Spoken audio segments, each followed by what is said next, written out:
नमस्कार, MK exam मंथन में आपका स्वागत है। मैं मनोज कुमार। आज हम लोग भारत का संवैधानिक विकास के अंतर्गत 1833 और 1813 का चार्टर अधिनियम जो है पढ़ेंगे। तो आइए शुरू करते हैं। 1813 और 1833 का चार्टर अधिनियम, इसमें कौन कौन से जो है प्रावधान किए गए हैं। तो देखिए, सबसे पहले 1833 के चार्टर अधिनियम में जो कंपनी व्यापार कर रही थी ईस्ट इंडिया कंपनी, उसका व्यापार का जो लाइसेंस है वह 20 वर्षों के लिए और बढ़ा दिया गया। और साथ ही जो व्यापारिक एकाधिकार था ईस्ट इंडिया कंपनी का, वह व्यापारिक एकाधिकार समाप्त करके चाय और चीनी तक के व्यापार को छोड़कर अर्थात इसी तक सीमित कर दिया गया। चीन के साथ व्यापार होता था और साथ में चाय का व्यापार जो है भारत के साथ ईस्ट इंडिया कंपनी करती थी। इस पे जो है एकाधिकार छोड़कर बाकी एकाधिकार जो है समाप्त कर दिया गया। साथ ही भारत के व्यापार का जो मार्ग था सभी ब्रिटिश व्यापारिक कंपनियों के लिए जो है खोल दिया गया, क्योंकि यह ऐसा हुआ कि जब ईस्ट इंडिया कंपनी जो है व्यापार करके ज़्यादा लाभ कमाने लगी, तो ऐसी स्थिति में ब्रिटेन की कंपनियां जो है वह आग्रह करने लगी कि हमें भी व्यापार करने के लिए जो है इजाज़त दी जाए। इसलिए जो है यहाँ पे भारत के व्यापार मार्ग को जो है ब्रिटिश की अन्य व्यापारिक कंपनियों के लिए जो है खोल दिया गया, अर्थात उन्हें लाइसेंस दे दिया गया।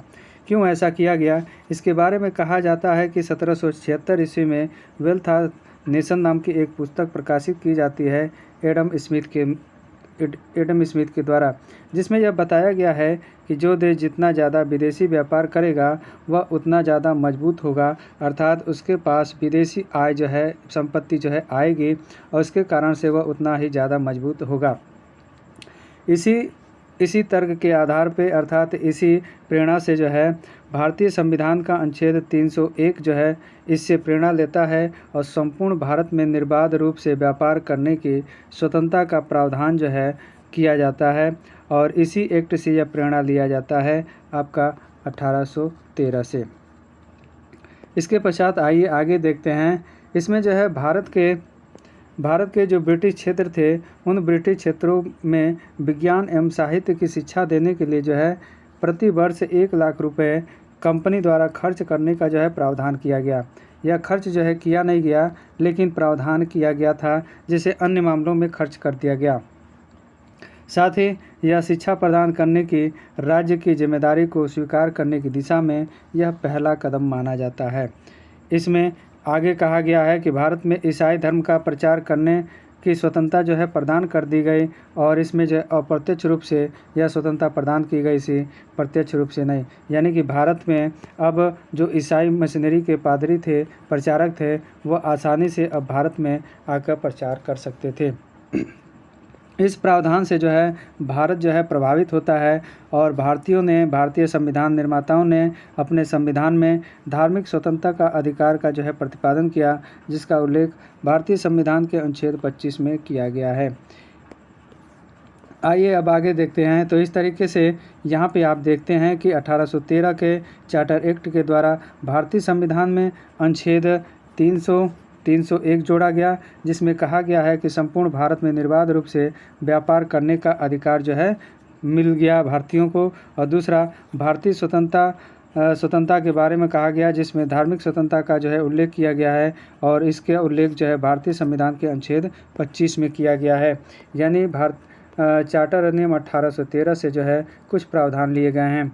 उसी तरीके से 1833 के प्रावधान से भी भारतीय संविधान में कुछ लिए गए हैं। आइए इनके बारे में भी देखते हैं कि 1833 का प्रावधान क्या कहता है।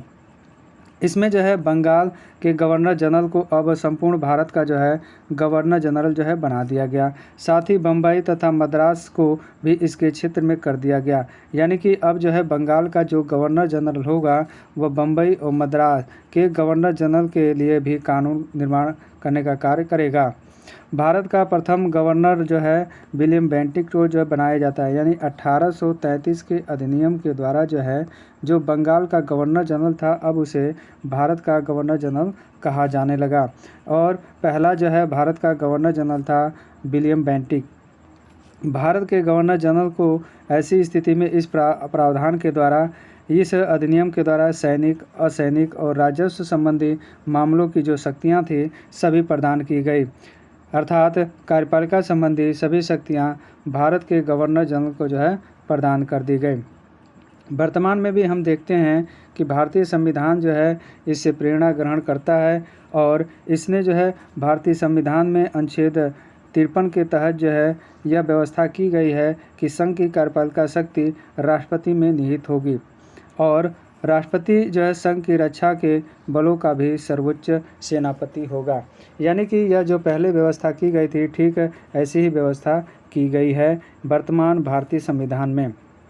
इसके तहत यानी 1833 के अधिनियम के तहत जो है पहला विधि आयोग की स्थापना की गई और इस विधि आयोग का अध्यक्ष जो है लॉर्ड मैकाले को जो है बनाया गया। यानी कि जब भी विधि बनाने का कार्यक्रम जो है किया जाएगा तो ऐसी स्थिति में लॉर्ड मैकाले को जो है उस बैठक में जो है शामिल किया जाएगा। साथ ही इस अधिनियम के द्वारा जो है जो दास व्यापार होता था उसे पूर्ण रूप से प्रतिबंधित कर दिया गया, अर्थात दासों का अब व्यापार जो है करने पे रोक लगा दिया गया। साथ ही भारतीयों के विरुद्ध जो धर्म, वंश, जाति और रंग के आधार पर भेदभाव किया जाता था उसे भी समाप्त कर दिया गया और इसे समाप्त करके विधि के शासन की जो है स्थापना की गई। अर्थात यहाँ पे हम देखते हैं कि जो अंग्रेज जो थे भेदभाव करते थे उसके स्थान पे अब विधि का शासन की स्थापना की गई, जिसका भारतीय संविधान में अनुच्छेद 14 में जो है क्या किया गया है, उल्लेख किया गया है। यानी कि इसे जो है भारतीय संविधान के में भारतीय निर्माताओं ने जो है इसे अपनाया है अनुच्छेद 14 में, जिसका उल्लेख किया जाता है। वहीं हम देखते हैं कि इस प्रावधान से भारतीय संविधान के जो संविधान निर्माता थे वो प्रभावित हुए और भारतीय संविधान में अनुच्छेद 15 में जो है इसी अवधारणा को जो है ग्रहण किया गया है और इसमें कहा गया है कि भारत का कोई भी नागरिक होगा उसे धर्म, वंश, जाति, रंग और मूल वंश के आधार पर जो है किसी तरह का भेदभाव नहीं किया जाएगा, यह बात कही गई है।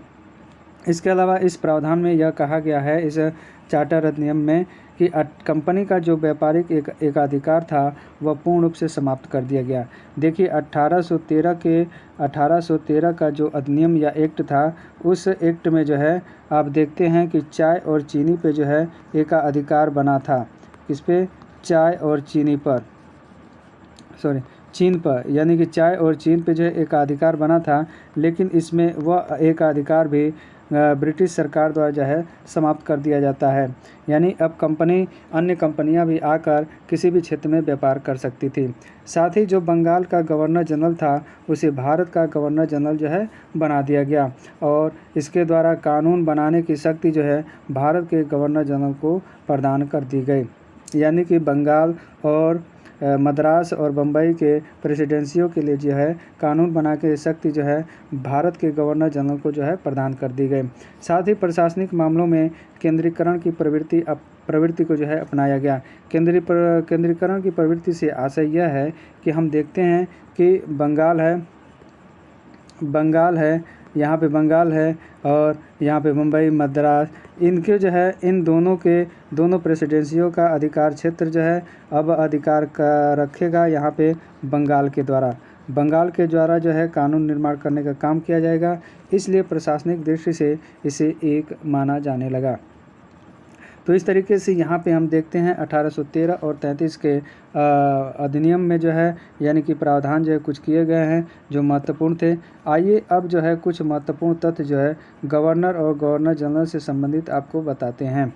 देखिए 1857 में जब प्लासी का युद्ध होता है, क्या होता है, प्लासी का युद्ध होता है और उस प्लासी के युद्ध के बाद जब यहाँ पे दीवानी मिल जाती है बंगाल की, तो बंगाल का पहला जो है गवर्नर जो है बनाया जाता है रॉबर्ट क्लाइव को और यह 1757 से 60 तक बना रहता है और फिर जो है ये एक बार यह बनता है 1765 से 1767 तक और बंगाल का अंतिम गवर्नर जो है वारेन हेस्टिंग को बनाया जाता है। अंतिम गवर्नर जो है वारेन हेस्टिंग था और इसके पश्चात हम देखते हैं ब्रिटिश सरकार द्वारा जो है रेगुलेटिंग एक्ट लाया जाता है। 1773 में और इस 1773 के पश्चात बंगाल का जो प्रथम गवर्नर था, जो अंतिम गवर्नर था यानी कि बंगाल का वारेन हेस्टिंग, उसको जो है 1773 के रेगुलेटिंग एक्ट के द्वारा जो है बंगाल का पहला गवर्नर जनरल जो है बना दिया जाता है, यानी कि वारेन हेस्टिंग बन जाता है, और जिसका कार्यकाल हम देखते हैं 1772 से 1785 तक था। उसके पश्चात हम देखते हैं बंगाल का अंतिम governor general Lord William Bentinck था, जिसका कार्यकाल 1828 से 1833 था। ये आगे भी कार्यकाल करता है, यानी कि इसका कार्यकाल 35 तक है। तो यहाँ पे देखिए बंगाल का पहला गवर्नर जो है बनता है गवर्नर जनरल वारेन हेस्टिंग, और अंतिम बनता है विलियम बेंटिक। यही विलियम बेंटिक जो है बनता है 1833 का चार्टर अधिनियम आता है, और उस चार्टर अधिनियम के द्वारा जो है जो बंगाल का अंतिम गवर्नर जनरल था वही जो है भारत का प्रथम गवर्नर जनरल बना दिया जाता है, यानी लॉर्ड विलियम बेंटिक जो है भारत का प्रथम गवर्नर जनरल बन जाता है, और भारत का अंतिम गवर्नर जनरल जो है लॉर्ड कैनिंग को जो है बनाया जाता है। क्यों बनाया जाता है? क्योंकि आप जानते हैं 1857 ईस्वी में देश में प्रथम जो है स्वतंत्रता संग्राम होता है, और इस स्वतंत्रता संग्राम के पश्चात जो है ब्रिटिश सरकार ने जो है कंपनी के हाथ से शासन सत्ता लेकर अपने हाथ में ले लिया, यानी कि अब संपूर्ण शासन जो है भारत का वह कंपनी के माध्यम से न होकर अब ब्रिटिश सरकार के द्वारा जो है डायरेक्ट किया जाएगा। इसके लिए 1858 में जो है महारानी का जो है एक घोषणा पत्र जो है पढ़ा जाता है प्रयागराज में, यानी कि उस समय इलाहाबाद में जो है पढ़ा जाता है, और महारानी के प्रतिनिधि के रूप में लॉर्ड कैनिंग जो है उस को पढ़ता है। और इसी घोषणा पत्र और अधिनियम 1858 में एक अधिनियम भी जारी किया गया, जिसके तहत जो है लॉर्ड कैनिंग को जो है भारत का वायसराय बना दिया गया, और यह भारत का वायसराय जो होता था महारानी का प्रतिनिधि कहलाता था।